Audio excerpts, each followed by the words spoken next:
The text message came through at 2:47 p.m. on a Tuesday. I was reviewing Q4 projections when my phone buzzed with my sister Emma's name. "Can't have you at Christmas this year, Alex. Sorry. Mark's parents are coming and they're all corporate executives. Your factory job would be awkward. You understand, right?" Before I could respond, Mom's message appeared in the family group chat. "Emma's right, sweetie. Maybe next year when you've moved up?" Face with tears of joy, face with tears of joy, face with tears of joy. 3 laughing emojis. That was Mom's signature move, cruelty wrapped in emoji humor. My brother David chimed in. "Honestly, Alex, it's probably for the best. Mark's dad runs a hedge fund. What would you even talk about? Assembly line quotas." I stared at my phone for a moment, then typed, "Understood." That single word carried 28 years of history. Growing up, I was the family disappointment waiting to happen. Emma was the golden child. Perfect grades, perfect internships, perfect trajectory into corporate marketing. David followed close behind with his finance degree and his entry-level position at a regional bank that he talked about like he'd founded Goldman Sachs. Then there was me. The one who chose state school over private university. The one who majored in industrial engineering instead of business. The one who, according to family legend, threw away every advantage we gave you. "Industrial engineering," Dad had said at my graduation, barely masking his disappointment. "So you'll what? Manage factory floors." "Something like that," I'd replied. What I didn't tell him was that I'd already accepted a position with Meridian Industries, not on the factory floor but in their management training program. What I didn't mention was that the CEO, James Chin, had personally recruited me after I'd presented a revolutionary efficiency model at a university conference that would save manufacturing companies millions. What I definitely didn't share was that James had looked at my work and said, "You don't think like an engineer. You think like someone who's going to run a company someday." I was 22 and I made a decision that day. I would build something extraordinary and my family wouldn't know about it until I decided they deserved to know. The first 5 years were intentional obscurity. I worked 100-hour weeks redesigning Meridian's entire production infrastructure. I traveled to factories across 3 continents. I learned everything: supply chain logistics, labor relations, materials science, automation integration, financial modeling. When family asked about work, I kept it vague. "Oh, factory stuff. Process improvements. Pretty boring." Emma would wrinkle her nose. "God, I couldn't do it. All those machines and noise and working class people. Don't you feel like you're wasting your degree?" Sometimes, I'd lie while mentally calculating the $47 million in cost savings my latest efficiency model had just generated. By year 3, I was Director of Operations. By year 5, I was VP of Strategic Development.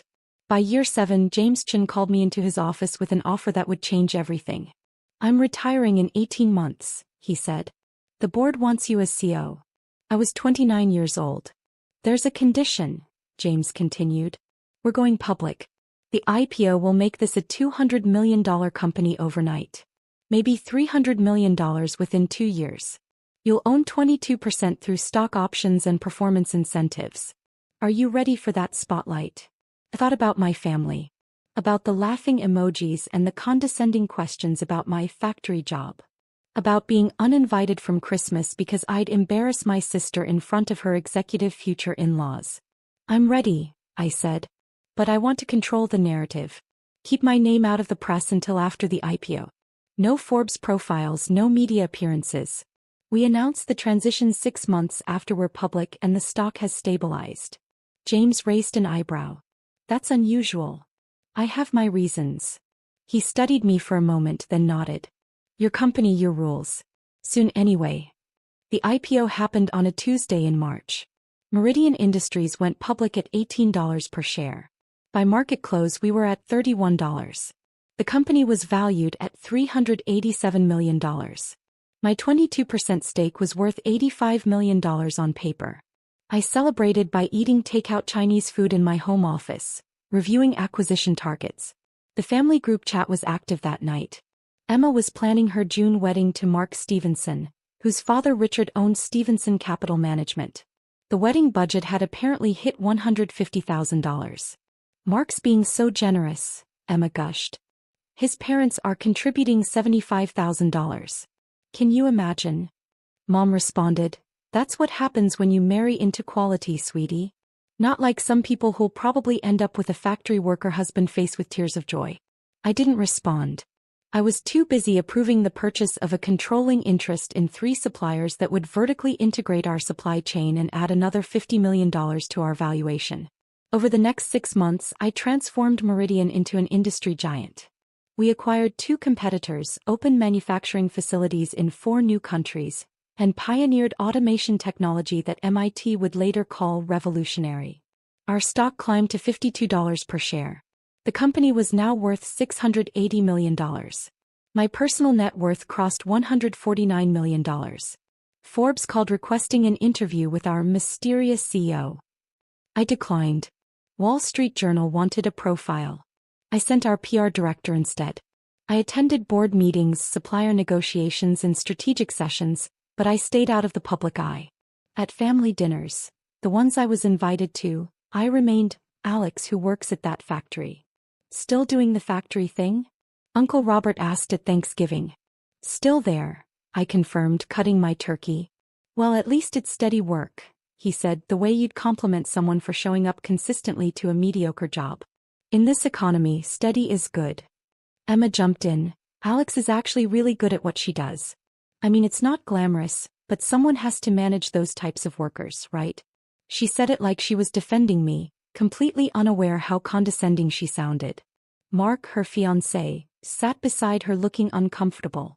He was a junior analyst at his father's firm, coasting on the family name.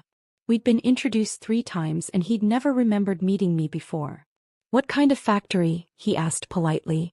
Manufacturing, I said vaguely. Industrial production. Very boring stuff. Oh. He lost interest immediately, turning back to discuss market trends with David, who was desperately trying to sound knowledgeable about hedge fund strategies he'd clearly just Googled. I smiled and said nothing. The text message uninviting me from Christmas came 6 weeks before the holiday. I was in the middle of finalizing our biggest acquisition yet.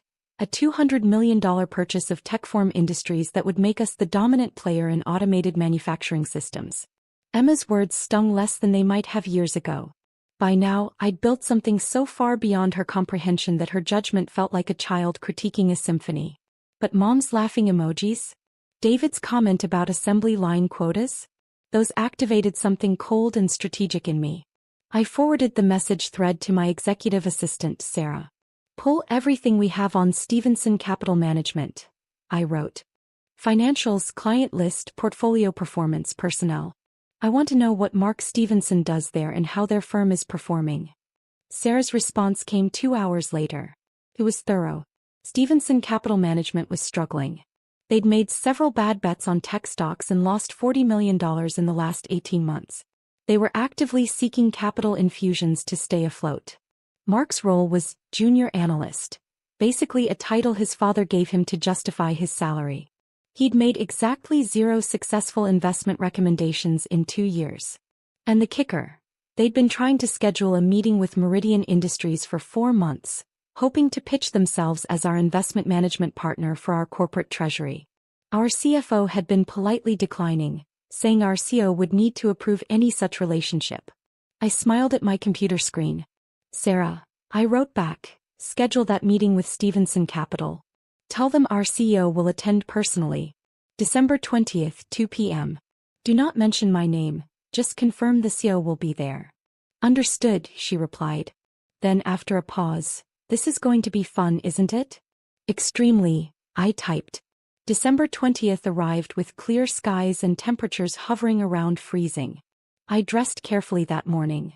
A charcoal gray suit from Armani, a silk blouse, and the Cartier watch my board had given me when we hit $500 million in valuation. My hair was pulled back in a sleek bun. I looked exactly like what I was. A CEO of a $680 million company who'd built an empire while her family thought she was checking time cards on a factory floor. The Stevenson Capital offices were downtown, in a building trying very hard to look more prestigious than it was. I arrived at 1:55 p.m. with Sarah and our CFO Robert Martinez. Conference room C, the receptionist said. They're expecting you. We walked down the hallway. Through the glass walls I could see them. Richard Stevenson, silver-haired and pompous, sitting at the head of the table. Two associates whose names I'd already forgotten. And Mark, my sister's fiancé, looking nervous and underprepared, shuffling papers he clearly hadn't read. They couldn't see me yet. The glass was one way from the hallway. "Ready?" Robert asked quietly. "Absolutely," I said. Sarah opened the door. Richard Stevenson stood immediately, his salesman smile activating. "Welcome. Thank you so much for making time to..." He stopped mid-sentence. They all did. Because they were staring at me. Mark's face went through a fascinating journey. Confusion, recognition, more confusion, then dawning horror as his eyes traveled from my face to the portfolio in Sarah's hands with CEO briefing embossed on the cover. "I'm sorry," Richard said slowly, his smile frozen. "There must be some mistake. We were expecting..." "The CEO of Meridian Industries," I finished calmly, extending my hand. "Alexandra Morrison. We've been corresponding through intermediaries for several months. I apologize for the delayed response. Our acquisition schedule has been quite aggressive this year." I watched Richard's face as his brain tried to process this. His eyes darted to Mark, whose face had gone completely white. "Morrison," Richard repeated. "I took my husband's name when we married 3 years ago," I explained smoothly. I'd married Daniel Morrison, Meridian's chief technology officer, in a quiet ceremony in Napa. My family hadn't been invited. They didn't even know I was married. But you might know me by my maiden name from the industry publications. Alexandra Chen. Though most people just call me Alex. The color drained from Richard's face now too. Mark made a sound like a small animal dying. "Wait," Mark croaked. "Alex? Factory Alex? You're..." "Factory Alex," I repeated, tasting the words. "Yes, I suppose that's what my family calls me. Because I work in manufacturing. Because I run this manufacturing company, actually. Because I built this $680 million manufacturing empire from the ground up over the last 8 years while apparently being too embarrassing to invite to Christmas dinner." I let that hang in the air for a moment. "Shall we sit?" I continued pleasantly, moving to the head of the table, the seat Richard had been occupying. He scrambled to move. "I have another meeting at 3:30, so let's make this efficient." Sarah placed the portfolio in front of me. Robert took the seat to my right. Mark looked like he was going to vomit. "Now then," I said, opening the portfolio to reveal Stevenson Capital's complete financial breakdown. Information they definitely hadn't provided but which I'd acquired through perfectly legal channels. "You've been attempting to position yourselves as potential investment managers for Meridian's corporate treasury. Currently valued at approximately $340 million in liquid assets. Is that correct?" Richard found his voice. "Yes, we believe we could provide exceptional..." "Your firm has lost $43 million in the last 20 months, I interrupted, reading from the report. "Your flagship fund is down 34% when the S&P is up 22%. You've had client redemptions totaling $67 million this year alone. You're currently seeking capital infusions to maintain operational liquidity." I looked up.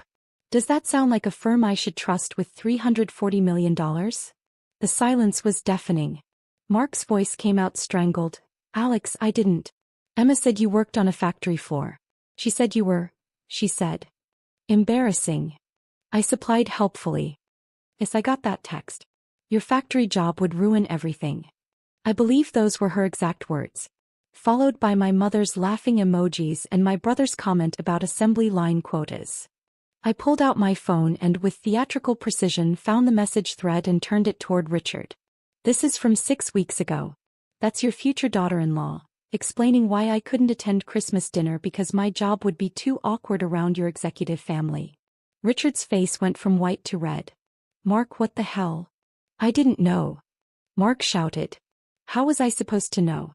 He never said." "Emma said her sister worked in a factory. She made it sound like you were checking inventory or operating machines or something." "I do check inventory," I said mildly. "When I'm touring our 17 manufacturing facilities across 9 countries. And I understand machine operation intimately. I redesigned our entire automation system. That innovation alone saved us $89 million annually. It's also why MIT offered me an adjunct professorship, which I declined because running a company is rather time-consuming." I stood up, smoothing my suit. "Gentlemen, I think we're done here. Robert, please note in our files that Stevenson Capital Management is not an appropriate fit for our investment needs. Wait. Richard stood desperately. Miss Chin, Ms. Morrison, please, there's been a terrible misunderstanding. What my future daughter-in-law said, that was clearly not a misunderstanding, I corrected. It was exactly what she believed. What my entire family believes. That I'm somehow lesser because I chose manufacturing over marketing. That I'm an embarrassment because I built something real instead of pushing PowerPoints around a conference room.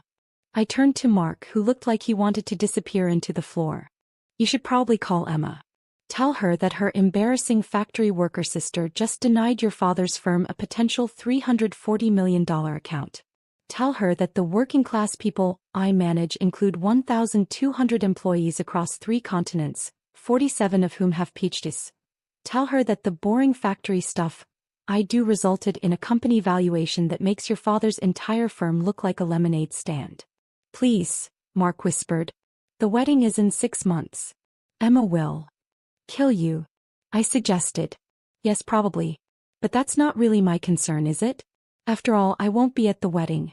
I'm too embarrassing. I walked toward the door, then paused. Oh, and Mark? One more thing. That factory you all love to mock? The one where I supposedly waste my degree? We're announcing a major acquisition next week. Techform Industries' $200 million purchase price. It will push our valuation over $900 million. The Wall Street Journal is running a profile piece on me. They've been requesting it for 18 months and I finally agreed. Forbes is doing a feature on 30 under 30 CEOs who changed their industries.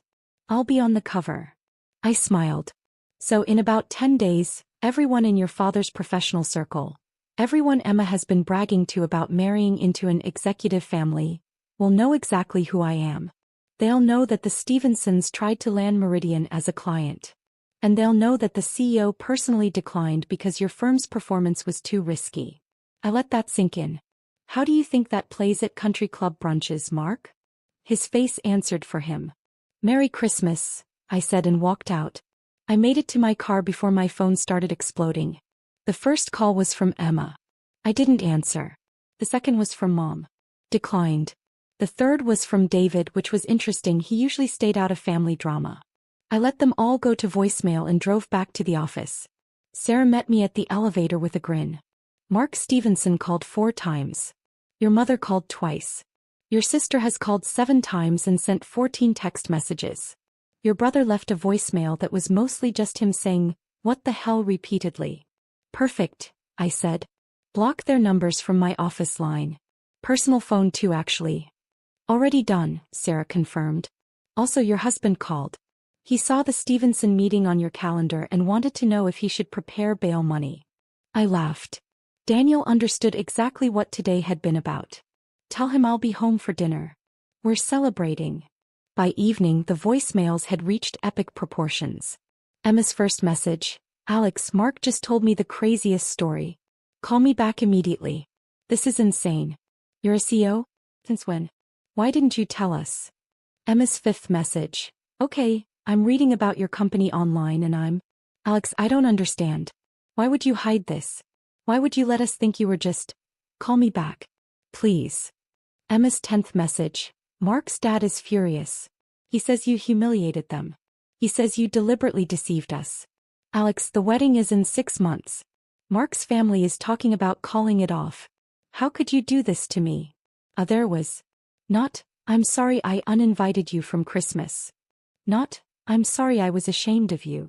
Just, how could you do this to me? Mom's messages followed a similar pattern. Shock, confusion, then anger that I'd made them look foolish by hiding my success. David's voicemail was different. Alex, look, I'm reading about you right now. 9 countries? $680 million? What the?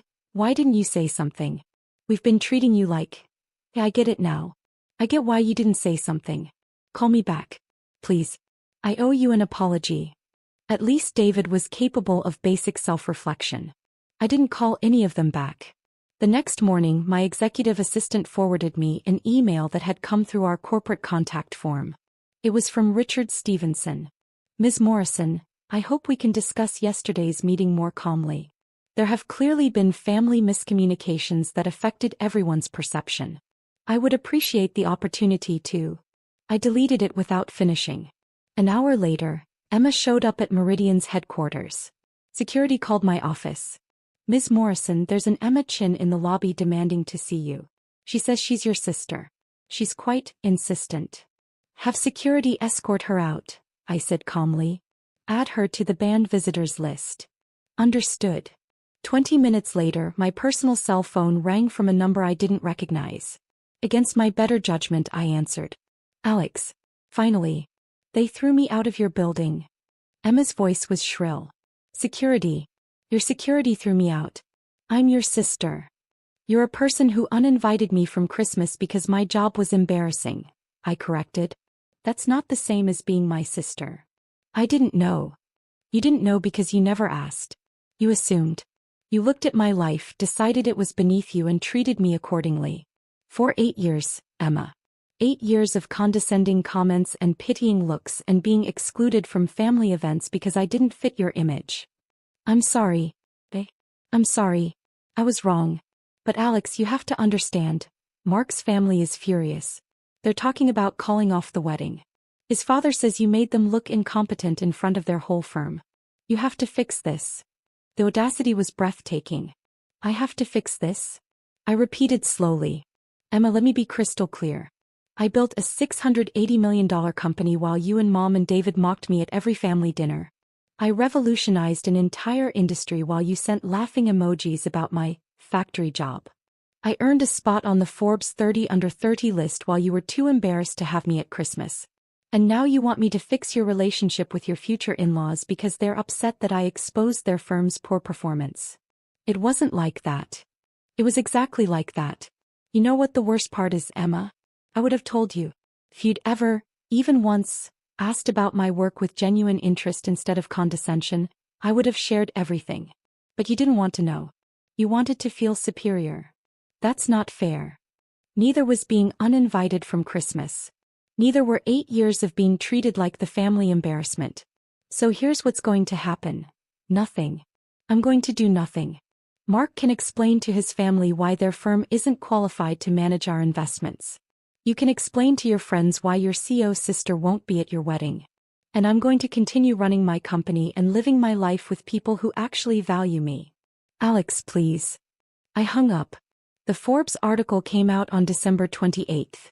The headline read, "The CEO who built a $680 million empire in secret. Alexandra Morrison's unconventional path to manufacturing dominance." The photo showed me in the main facility surrounded by advanced automation systems, looking every inch the executive I was. The article detailed my rise from management trainee to CEO, the revolutionary efficiency models I'd pioneered, and the aggressive acquisition strategy that had transformed Meridian from a mid-size manufacturer into an industry titan. There was a particularly good quote. Morrison is part of a new generation of CEOs who understand that manufacturing isn't a dying industry. It's the foundation of everything.